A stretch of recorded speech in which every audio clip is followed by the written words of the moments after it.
Assalamualaikum warahmatullahi wabarakatuh.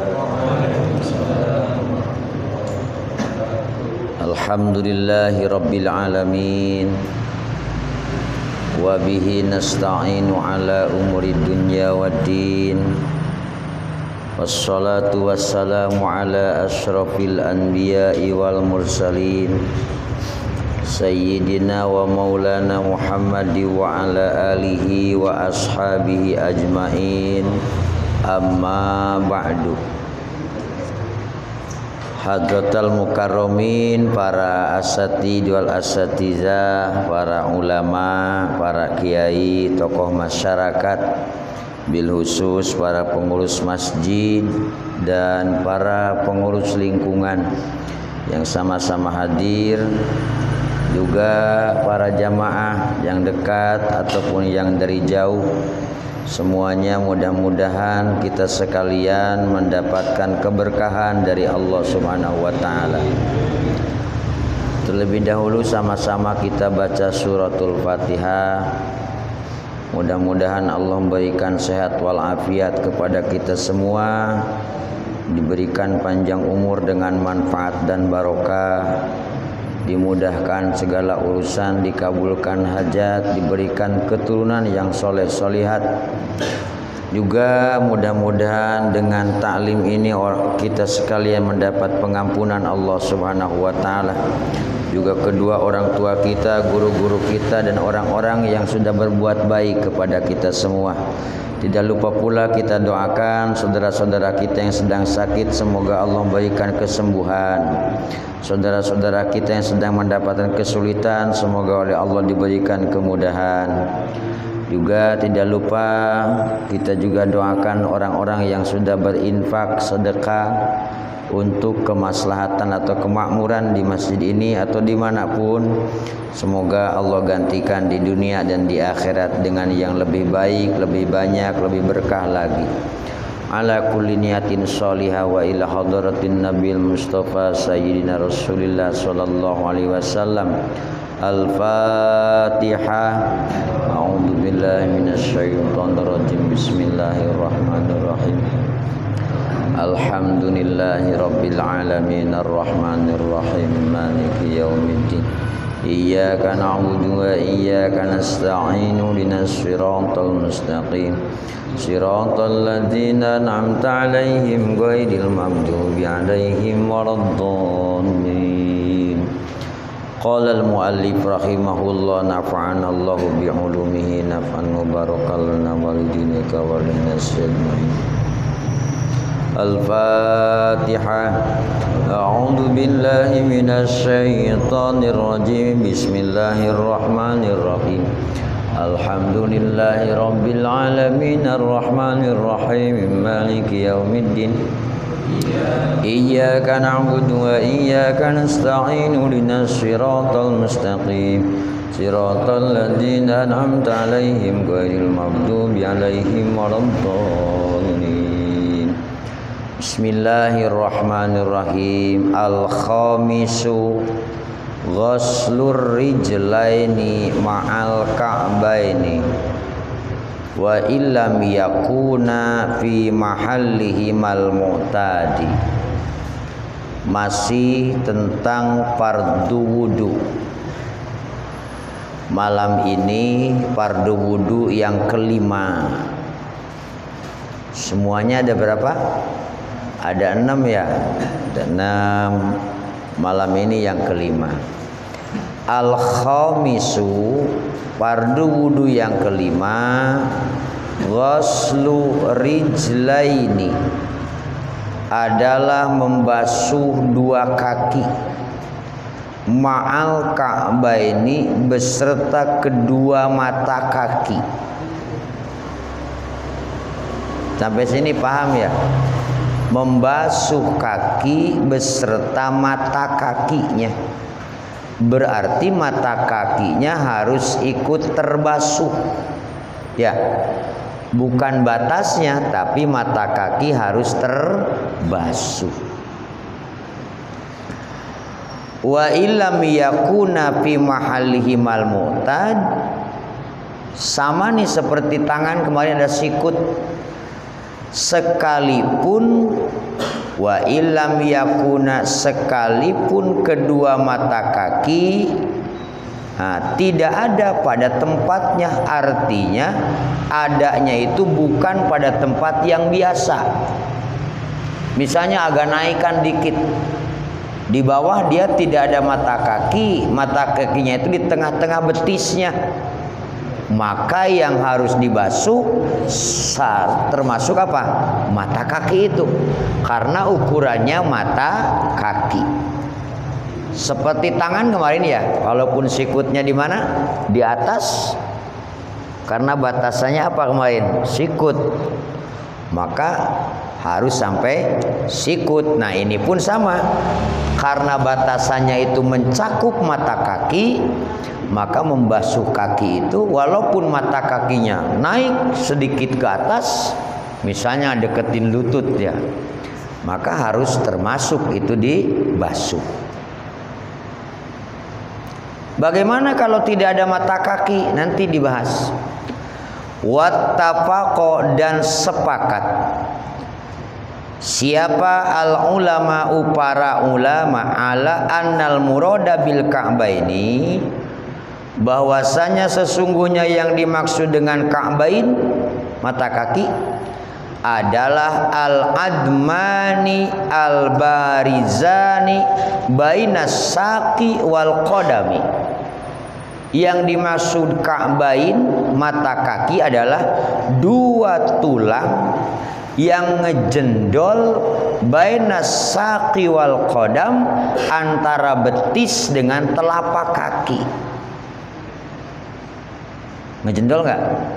Jendol kan ya, apalagi kalau kita tukang duduk mah jendolnya ditambah ada kapalan segala kan ya. Nah ini namanya apa? Mata kaki. Ada dua. Setiap kaki itu jendolnya itu ada dua, lah itu mata kaki. Tapi mata kaki ini nggak bisa ngelihat, makanya sering kesarung kaki ya, karena nggak bisa lihat dia. Tapi istilahnya mata kaki. Padahal yang disebut mata kaki itu adalah al-admani, dua tulang yang ngejendol bainas saqi, betis, wal qadam, telapak kaki. Nah itu namanya mata kaki. Fi kulli rijlin ka'bani, dalam setiap kaki ada dua kan? Ada yang nggak punya dua. Nah yang nggak punya dua mungkin hilang ya. Dua, berarti kiri kanan ada berapa? Ada 4 mata kaki itu. Fi kulli rijlin ka'ban, dalam setiap kaki ada 2 mata kaki. Berarti 2 kaki ada berapa? 4 mata kaki. Wasyaddatir rafidatu qabbahahumullahu ta'ala. Kata Syekh Nawawi, dan kaget sekali pendapat kaum Rafidah. Mereka berpendapat faqalat fi kulli rijlin ka'bun. Kata si Rafidah ini, dalam setiap kaki itu ada 1 mata kaki. Padahal 2 ya.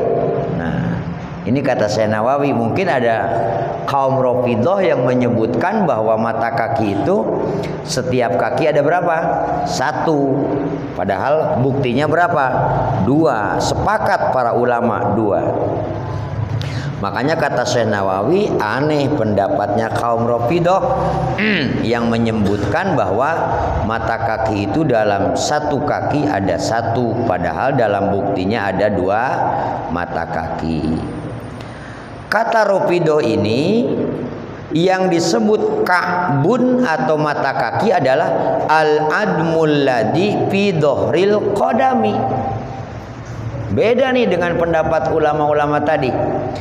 Kaum Rafidah berpendapat bahwa mata kaki itu tulang yang ada di belakang telapak kaki. Paham maksudnya ya? Nah tulang ini nih, tulang yang ada di belakang telapak kaki. Kata Rafidah itu mata kaki. Nah ya wong Rafidah, bukan kita kalau Rafidah. Dah, ulama sepakat bahwa mata kaki itu tulang yang jendol di antara betis dan apa? Telapak kaki. Setiap kaki mempunyai 2 mata kaki. Berarti 2 kaki itu ada berapa? 4 mata kaki. Tadi pertanyaannya, bagaimana kalau orang tidak ada apanya? Mata kakinya. Nah, ini jawabannya. Fa illam yakun lirijlihi ka'bani. Apabila tidak ada pada kaki mutawaddi, kaki orang yang berwudu, apa ka'bani, tidak ada 2 mata kaki, maka utubira qadruhuma min mu'tadilil khilqati min ghalibi amsilihi bin nisbati. Jika yang wudu itu tidak memiliki mata kaki, maka cukup diukurkan dengan orang-orang yang biasa diciptakannya, atau seperti yang biasa galibnya saja, orang yang punya mata kaki. Misalnya ini mah lempeng aja, tidak ada mata kaki. Tinggal ngukur aja kaki orang sampai mana yang ada apanya? Mata kakinya. Sampai situlah dibasuh kakinya. Paham maksudnya ya? Nah. Walau kuti'a ba'du qadamaihi. Sekarang apabila terputus apa? Ba'du qadamaihi, sebagian telapak kakinya terputus, dipotong atau memang tadinya memang sudah potong.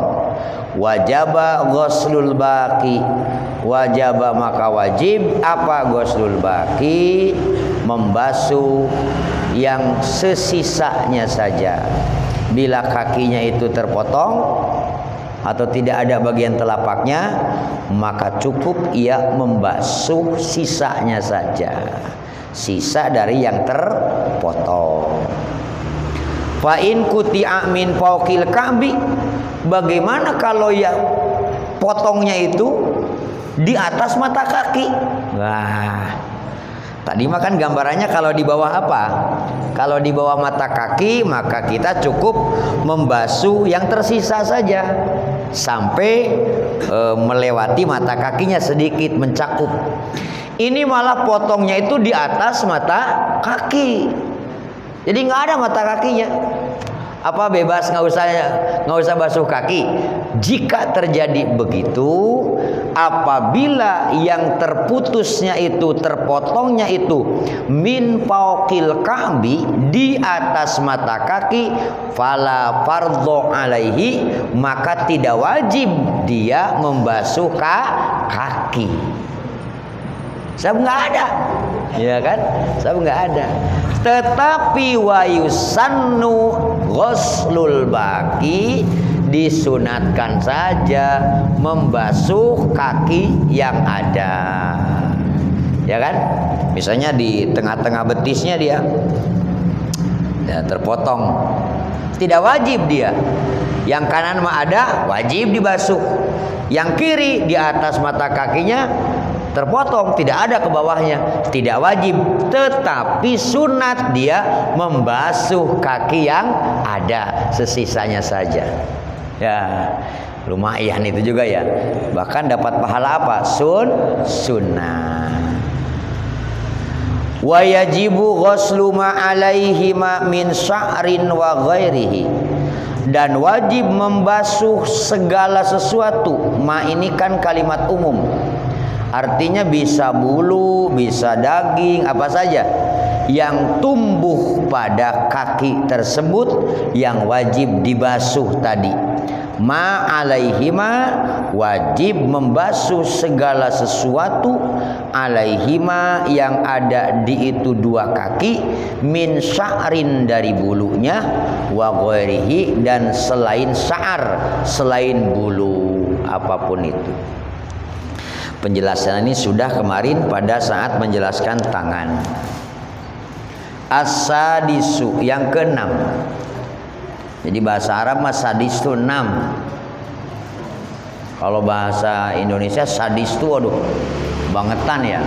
Sadis banget katanya ya. Kalau bahasa Arab mah sadis itu berapa? 6. Yang keenam dari fardu wudu adalah at-tartibu, tertib.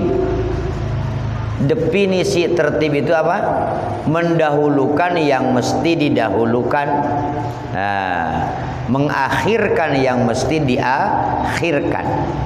Tertib fi af'alihi, di dalam melakukan fardu wudu as-sittatil madhkurati, yaitu fardu wudu yang 6 yang sudah diceritakan. Itu harus tertib, harus urut-urut. Nah, tertib itu kata orang kita mah apa? Urut-urut. Dari ke satu, ke kedua, ketiga, terus jangan loncat-loncat. Kalau tidak tertib itu wudu anak-anak. Nah, wudu si kembar lagi kecil itu mah. Kaki dulu baru cuci muka. Habis muka langsung tangan. Udah gitu sholat dia. Jangan anak kecil. Masa aki-aki wudunya begitu ya? Harus tertib. Mana yang mesti dahulukan sesuai dengan nomor-nomor yang telah disusun oleh para ulama. Nah, arba'atun minha binasil kitabi, 4 dari fardu wudu itu ada dalam Al-Qur'an. Wa wahidun bisunnati, yang satu adanya dalam hadis Rasul.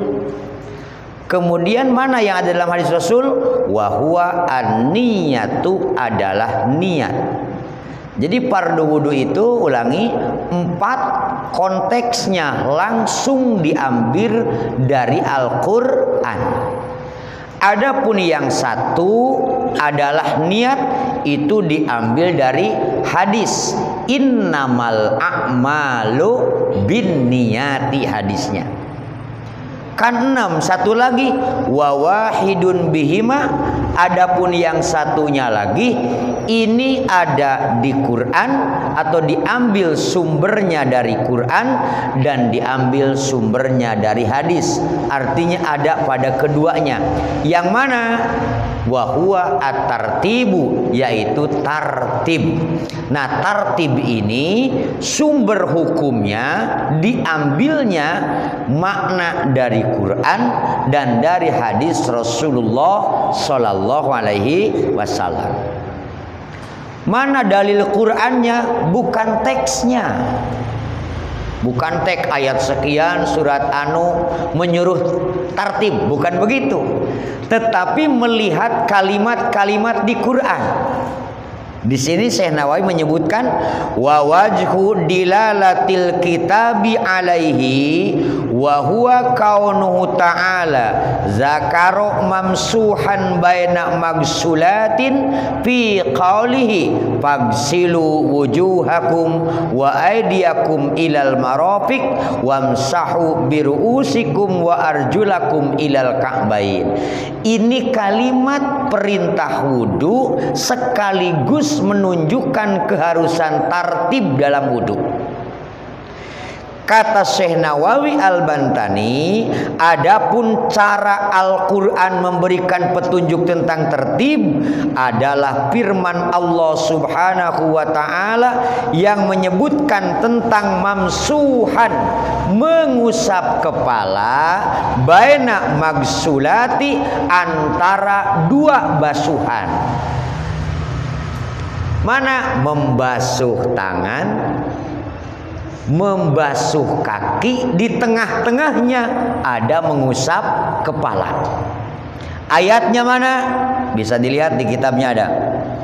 Fagsilu wujuhakum wa aydiyakum ilal marafiq wamsahu biruusikum wa arjulakum ilal ka'bain. ini tidak dikumpulkan. Barangkali yang pagsilu saja disebutnya. Contoh misalnya pagsilu wujuhakum wa aydiyakum wa arjulakum, tidak, tetapi diselipkan antara pagsilu wujuhakum wa aydiyakum ada wamsahu biru'usikum, di akhir ada pagsilu arjulakum. Paham maksudnya ya? Allah tidak menyatukan kalimat pagsilu di depan semua, atau pamsahu di depan saja, nanti pagsilu di belakang. Tidak, tetapi di depan ada basuhlah mukamu, basuhlah tanganmu, usaplah kepalamu, kemudian basuhlah kakimu. Artinya ada yang menyela antara basuhan tangan dengan basuhan kaki. Yang menyela adalah mengusap kepala. Pertanda ini harus tertib, tidak digabung-gabung oleh Allah. Nah, minggu kemarin saya menyebutkan kaki itu dibasuh, bukan diusap. Sebab kita baca Qur'annya arjulakum, bukan arjulikum. Ya kan? Bagsilu wujuhakum wa aydiyakum, basuhlah wajahmu, basuhlah tanganmu, kan gitu ya. Kemudian pamsahu biru'usikum, usaplah kepalamu. Nah, kalimatnya itu atapnya wa arjulakum, tidak dibaca wa arjulikum. Kalau wa arjulikum berarti mengikuti pamsahu biru'usikum, berarti kaki diusap. Tapi kalimat di Quran wa arjulakum mengikuti wujuhakum wa aydiyakum, berarti kaki itu dibasuh seperti wajah, seperti tangan. Inilah namanya atap ilmu nahwu. Tidak dijelaskan di sini apakah dibasuh, apakah diusap kaki, tetapi melihat cara bacanya arjulakum berarti mengikuti kepada kalimat wujuhakum wa aydiyakum. Coba kalau menafsirkan Quran pakai terjemah saja, tanpa ilmu alat, nanti kaki diusap, tapi macanya arjulakum. Kalau mau diusap kaki tidak dibasuh, misalnya pindah madhab, kok ada madhab lain yang tidak dibasuh kaki, diusap saja, karena mereka baca Qur'annya beda dengan kita. Famsahu pagsilu wujuhakum wa aydiyakum ilal marafiq wamsahu biru'usikum wa arjulikum ma'al ka'bain. Macanya tidak wa arjulakum, tapi wa arjulikum, berarti kaki mengikuti kepala. Caranya diusap bukan dibasuh. Kalau kita bacanya wa arjulakum, Qur'annya sama ya, berarti kakinya bagaimana? Dibasuh. Inilah dalil tertib, bukan dalil secara teks, tetapi cara Allah menempatkan kalimat itu menunjukkan kepada tertibnya fardu wudu. Tidak dikumpulkan yang basuh-basuh saja, yang usap-usap saja, tapi antara dua basuhan tangan dan kaki Allah selipkan di situ wamsahu biru'usikum, artinya membasuh mengusap kepala. Maka ini menunjukkan kepada tertib. Itu surat Maidah ya, ayat berapa? Ada yang ingat? Wa huwa munazzalun bilughatil arabi. Surat Maidah ayat 6 yang tadi. Ayat 6 berapa sih ya? Lupalah. Diturunkan oleh Allah dalam bahasa Arab. Nah, tetapi wal arabu la tartakibu tafriqal mutajanisi illa lifaidatin. Orang Arab sendiri tidak memisahkan basuhan, yang dibasuh mana dibasuh semua, Yang diusap mana diusap semua. Tidak begitu. Pertanda bahwa itu wahiyahuna wujubut tartibi la nadbuhu. Wajibnya tertib dalam wudu, tidak sunat tertib itu, justru wajib. Maka dengan ini menyangkal orang yang berpendapat bahwa tertib dalam wudu itu sunnah, tetapi melihat dalil di sini wajib tertib dalam wudu. Kang di ngaranna tertib adalah mendahulukan yang harus didahulukan dan mengakhirkan yang harus diakhirkan.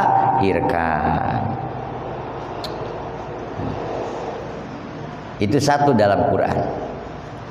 Yang kedua, dalil tertib ini dalam hadis Rasulullah sallallahu alaihi wasallam. Bi qarinati qaulihi, dengan qarinah. Qarinah itu ciri dalam hadis Rasulullah. Ini hadis tidak menyebutkan tertib, tetapi kalimatnya itu menunjukkan ciri-cirinya harus tertib. Mana hadisnya? Ini hadis dalam waktu haji wada. Lamma qalu, pada saat para sahabat bertanya dengan sesama sahabat, anabda'u bis sofa ammi bil marwah. Kita ini sa'i memulainya dari sofa apa dari marwah? Mungkin sahabat belum mendapat penjelasan, ya kan? Belum mendapat penjelasan. Kan sahabat juga tidak semuanya sering hajian. Nggak kayak zaman sekarang, kita asal punya banyak duit bolak-balik aja apa? Hajian.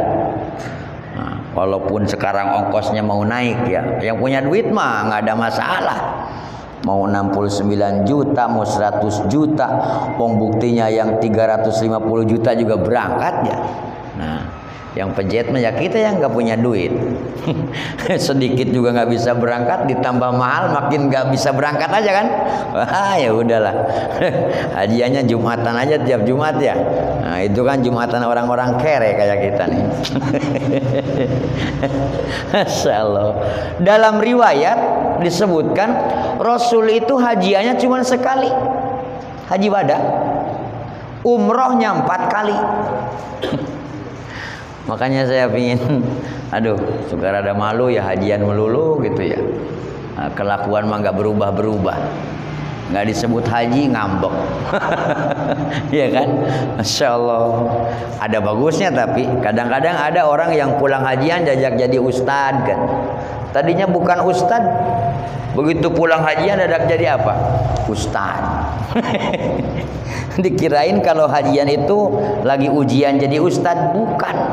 Itu mah ibadah rukun Islam yang ke-5. Kalau ujian ustad mah kudu ngaji. Tapi bagus pertanda insaf. Yang penting sesuaikan dengan pengetahuan ya. Nah, sahabat itu pada saat mau sa'i saling bertanya. Nah, kita ini anabda'u bis sofa ami bil marwah. Ini kita sa'i ini dari sofa dulu apa dari marwah dulu? Itu kan di situ Rasulullah Shallallahu Alaihi Wasallam menjelaskan, kata Nabi, ibda'u bima bada Allahu bihi. Mulailah dari apa yang dimulai oleh Allah Subhanahu wa ta'ala. Di Quran disebutkan as-sofa wal marwah. Ini kalimat menunjukkan kepada tertibnya suatu perbuatan. Nah, ini dalam hadis Muslim ada ya, hadis Muslim, terus di hadis Turmudi, Nasai ada nih. Ibda'u bima bada Allahu bihi. Mulailah dengan apa yang dimulai oleh Allah Subhanahu wa ta'ala. Maka kata Syekh Nawawi, fal ibratu bi umumil labdi, maka ibarah dengan kalimat yang umum, dengan lapad yang umum. Mana yang umum? Wa huwa ma. Ma itu kalimatnya umum, perkara. Nggak tahu itu perkaranya apa. Apakah wudhu, apakah sholat, apakah haji, apakah sa'i saja. Tapi maka ketika disebutnya bima bada Allahu bihi, ini kalimatnya umum, maka ibda'u bikulli syai'in bada Allahu bihi min anwa'il ibadati. Mulailah segala sesuatu dalam ibadah itu sesuai dengan apa yang dimulai oleh Allah Subhanahu wa ta'ala. Hadis ini menunjukkan keharusan tertib dalam ibadah. Jadi bukan teksnya, tetapi cirinya yang ada.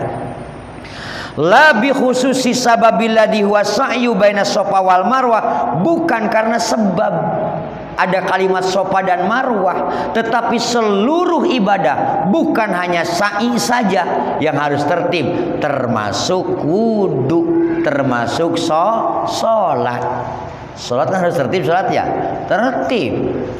Takbiratul ihram, baru baca apa? Fatihah, terus ruku. Masa salam dulu? Habis salam terus tahiyat, masa begitu? Kayaknya kayak apa ya, jungkir balik. Tertib, dahulukan yang mesti didahulukan, akhirkan yang mesti diakhirkan. Inilah makna tertib dalam wudu. Kita makan orang dewasa, kalau anak-anak mah ya namanya juga anak-anak. Coba kita lihatin anak-anak kalau wudu. Tapi jangan diomelin, salah, nggak usah. Suruh ngaji aja, nanti juga ngerti ya. Atau benerinnya dengan cara baik. Apalagi disiram kepalanya, salah ente. Wah, jangan. Ada yang nyuci kaki dulu, baru dia basuh kepala. Biarin aja anak-anak, belum ngerti tertib. Kalau ada jamaah yang sudah dewasa, wudunya begitu, itu mah nggak kira-kira. Ya kan? Atau istri kita di rumah, begitu dicek, mami coba wudu deket papi. Nah, lihatin nama papihnya. Wudunya tangan dulu. Habis tangan dia apa? Cuci muka. Udah cuci muka, baru kepala. Udah kepala, ceker. Waduh, bini begini benerin nih. Sebab kalau istri salah wudunya, salah sholatnya, yang dosa suaminya. Di akhirat nih. Istri kita nih salah wudunya nih, istri kita nih salah sholatnya, yang dihisab oleh Allah di akhirat nanti suaminya, bukan istrinya. Udah ditatar belum bini nih? Masya Allah. Kira-kira istri kita di rumah kalau dibenerin nerima apa ngambek? Hah?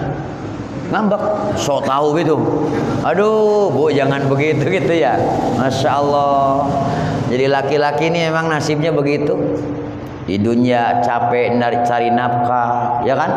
Harus ngasih bimbingan, benerin wudunya, benerin sholatnya. Mending kalau nerima. Di akhirat babak belur. Beda dengan istri. Istri tidak akan dihisab dengan dosa suami. Aman dia mah. Aman, bodoh amat. Karena istri tidak punya tanggung jawab kepada suami, tapi suami akan dihisab dengan dosa istri. Pantesan istri harus hormat kepada suami. Paham? Pantesan istri bisa durhaka dari suami karena beban dunia akhirat. Perlu mengkonon orang usah kawin. Ya, Masya Allah, Rabbi ya Karim. Tetapi nikah itu penting karena ada dosa yang sulit diampuni oleh Allah kecuali dengan cara rumah tangga. Makanya Kang Dirman nambah supaya nambah diampuni kayak konon. Masya Allah, Rabbi ya Karim. Udah ditatar istri udah. Nah, sekali-kali kalau lagi nggak ke masjid, perhatikan wudunya. Sengaja. Sholatnya ditata. Masya Allah. Nggak terima dia ngambek melotot, sabar, ya kan? Sabar. Harus nonton video yang ngajar bismillah tuh. Udah pernah nonton? Yang baca bismillahnya salah terus, sabar aja ustadznya. Kita pun ngedidik istri mesti sabar. Yang penting lah kontrol lah. Kalau tidak sama sekali ngeri. Kalau udah dikontrol mah dianya malah bengal Itu memang dasarnya bengal aja kali ya. Masya Allah, Rabbi ya Karim. Tanggung jawab istri, kemudian anak. Nah ini nih, orang bangga anaknya sarjana, bangga anaknya jadi pengusaha, bangga anaknya banyak duitnya. Tapi ternyata yang sarjana, yang pengusaha, yang banyak duitnya, wudhu saja nggak bisa dia, sholat saja nggak bener dia. Itu tanggung jawab orang tuanya. Kalau kita membiarkan masa kecilnya, beban dosanya kembali kepada kita.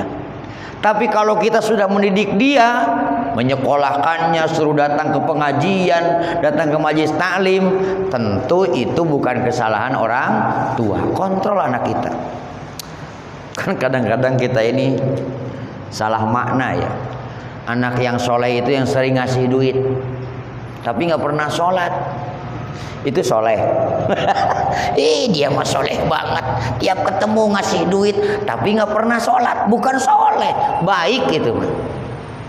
Baik tukang ngasih duit, belum tentu soleh. Yang soleh itu al-qaim bihuquqillahi ta'ala wa huquqi ibadihim wa mahabbatihim. Ia menegakkan perintah-perintah Allah, hak-hak hamba Allah diberikan, dan mencintai dengan sesama. Itu soleh. Kalau baru ngasih duit doang belum soleh, baru baik gitulah ya, baru baik. Nah, dah itu tertib. Ada 6 tuh ya. 6 fardu wudu ada berapa? 6. 1 apa? Niat. Kedua membasuh wajah. Ketiga membasuh tangan. Keempat apa keempat?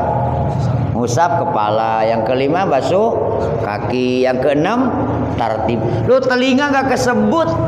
Nah sekarang kita ngomongin telinga. Kan suka begini-begini kalau wudhu ya, begini-begini nih, nggak tahu itu apa-apaan. Nah ini akan dibahas. Itu semua tidak termasuk fardu wudhu, tapi sunatnya wudhu. Nah, wa amma sunanul wudu'i fakasiratun. Adapun sunnahnya wudhu itu banyak. Mana? Minha, di antara itu sunnah at-tasmiyatu, yang pertama membaca bismillah. Bismillahirrahmanirrahim gitu. Apalagi kalau banyak a'udzubillahi minasyaitonirrajim, bismillahirrahmanirrahim. Malah ada doa-doa khusus untuk apa? Wudu. Pertama bismillah. Wasiwaku. Kedua siwak, gosok gigi mau wudu tuh. Kalau punya sikat gigi pakai sikat gigi, nggak ada sikat gigi pakai kayu siwak, nggak ada kayu siwak bambu digeprekin tuh. Atau zaman dulu mau ada rumput tuh ya, apa sih rumput apa sih yang di sawah tuh? Wah, kosok-kosok orang tua mah ya. Siwak. Setiap mau apa? Wudu, lakukan itu. Wa ghuslul yadaini, membasuh kedua tangan. Basuh. Jangan musim kopi doang. Pada rajin cuci tangan pakai sabun. Covidnya bubar mau makan juga nggak cuci tangan, celebek-celebek weh. Nah, sunat mau wudu itu membersihkan dulu apa? Telapak, dua tangan. Karena tangan ini akan bekerja mengambil air untuk wudu. Bersihkan dulu. Takut ada kotoran kayak apa di dia. Di situ qabla idkhalihi mal inaa, sebelum tangan ini mengambil air di bak kalau dulu, atau di keran kalau sekarang, dicuci terlebih dahulu, dibasuh terlebih dahulu. Itu sunnah. Nah, kalau airnya cuma sedikit mah nggak usah itu ya, wong sunnah itu kan. Ini mah airnya pas-pasan buat yang fardu-fardu saja, udah habis dipakai cuci tangan. Kemudian apalagi sunatnya wudu itu wal madmadatu, kumur, buangnya ke kiri, plot gitu. Jangan kemana-mana, apalagi ke depan orang. ke jalan buangnya. Orang lewat, waduh. Jangan. Kumur-kumur meludah itu buangnya harus ke sebelah mana? Kiri. Sunnahnya. Kumur-kumur. Ngerti kan kumur-kumur? Ya ngaplok-ngaplok air dalam mulut itu namanya apa? Kumur-kumur jangan ditelan, jorok teman. Nah, kumur-kumur. Wal istinsyaku dan istinsyak, menghirup air. Kalau menghirup mah pakai hidung kan? Menghirup udara pakai mata, pakai hidung lah. Nah, sunat ini menghirup air setelah kumur-kumur, sebagian air buat kumur-kumur, sisanya dihirup oleh hidung, dimasukin. Jadi sunatnya itu bukan noel-noel hidung. Kalau wudu noel-noel hidung biar mancung. Nah, kumur-kumur toel, bukan ditoel-toel, tapi air itu dihirup, dimasukin ke lubang hidung sedikit, jangan terlalu dalam, perih ya. Nah, kemudian dimasukkanlah jari kita ke lubang apa? Hidung. Ngerti ya? Ada ditoel-toel begini kan. Itu wudu anak kecil. Kalau mau juga ditoel dalamnya bukan luarnya. Dalamnya bukan luarnya, luarnya begini. Karena kurang mancung kali ya. Istinsyak namanya. Apalagi sunnatnya wudu itu wa mashu jami'ir ra'si, dan mengusap keseluruhan kepala ketika mengusap kepala. Kan yang rukun mah hanya mengusap sebagian saja. Kata Imam Syafi'i ya, nah cukup beginilah, atau digini-gini cukup. Sunatnya itu semuanya. Ini tangan ada airnya, yang ini tempelin di pinggir tuh, ini tarik ke belakang. Yang ini jangan nempel dulu nih, telunjuk aja yang nempel tuh. Nah ini jangan nempel dulu, ini buat baliknya nanti ke depan. Paham? 3 kali ya. Jadi ini buat ke belakang, nah nanti baliknya pakai ini. Kayak ini belum menyentuh nih, nah balikin ke depan. Kalau ini nyentuh dari sekarang, waktu mustamal ya. Ini diangkat, nanti pulangnya baru yang ini tuh 3 kali begitu. Itu sunnah. Kalau di madhab Maliki itu wajib. Di Imam Syafi'i keseluruhannya itu sunnah. Yang wajibnya sedikit saja. Paham ya? Wa mashu jami'il udunaini, dan sunnah mengusap seluruh kuping alias telinga. Jadi sunnahnya bukan begini. Nah, orang wudu noel-noel ininya ya. Itu mah anak-anak nggak apa-apa ya, atau ibu-ibu begini, anak-anak. Tapi seluruhnya, ininya masukin tuh, celap masukin, tarik ke sini nih, ya kan? Kemudian telunjuk ini nih jangan diangkat dulu, masukin ke di sini tuh. Nah, itu namanya mengusap seluruh kuping, bukan begini-begini, wudu begini-begini. Itu mah orang Bangor dijewerin namanya ya. Nah, keseluruhannya. Sunat itu sunat. Watayamunu, dan mendahulukan kanan, membasuh tangan kanan dulu, nanti telinga juga kanan dulu, kaki juga kanan dulu, dahulukan yang kanan, sunat. Wal mualatu, dan langsung tanpa pisah waktu. Misalnya begini, dia basuh muka, berhenti dulu, nengok-nengok orang dulu, baru nanti tangan. Itu namanya menunda-nunda. Boleh, yang penting jangan nunggu kering aja. Selagi masih basah boleh. Umpamanya di rumah lagi wudu, keran mati, ya kan? Mati keran nih, mati, baru membasuh apa? Tangan kita. Dari rumah jalan aja ke masjid, masjidnya pasti ada air, sebab nggak pakai pam. Nah, di sini tidak diulangi, dia terusin aja ngusap kepala dan kaki, boleh. Yang penting tangan yang tadi belum kering. Atau di sini juga sama boleh. pinggir jalan kan enak, lagi basuh muka nengok dulu siapa yang lewat, boleh, tapi kita tidak mendapat sunnah mualah, karena sunat dalam wudhu itu mualah, langsung, jangan nyantai dulu, itu langsung sunnah. Wadalku dan sunat dalku itu menggosok-gosok, ketika membasuh muka digosok-gosok, membasuh tangan digosok-gosok, begitu pula membasuh kaki digosok-gosok. Bahkan di Fathul Mu'in sengaja dijelaskan jurusnya, cara membasuh kaki. Tangan kiri harus masuk ke kaki kanan, ininya dimasukin ke sela-sela jari. Nanti kaki kiri dibersihkan dengan tangan yang kanan, itu caranya. Nanti lebih jelas kalau kita sudah ngaji kitab Fathul Mu'in. Waduh, makin antem aja itu Maya. Makanya pantesan orang ada yang wudunya lama, karena itu wudunya digabung sama mandi kali ya. Bergosok-gosok. Kemudian wataslisu dan sunat 3 kali. Walaupun sekali merasa sudah rata air, tapi sunat 3 kali.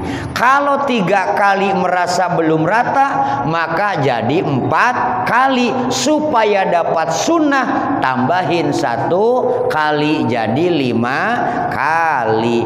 Innallaha witrun yuhibbul witro. Allah itu tunggal, maka cinta dengan yang tunggal-tunggal. Nah, wa ayyakula ba'dahu, dan sunat membaca setelahnya wudu.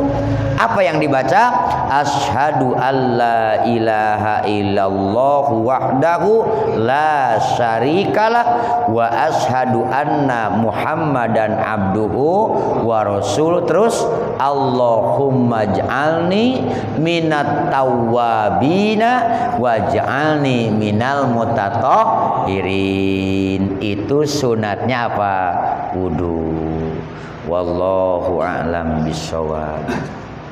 Mudah-mudahan manfaat. Tinggal insya Allah minggu depan menjelaskan tentang niat. Wah, ini ruwet niat, karena niat itu pekerjaan hati ya.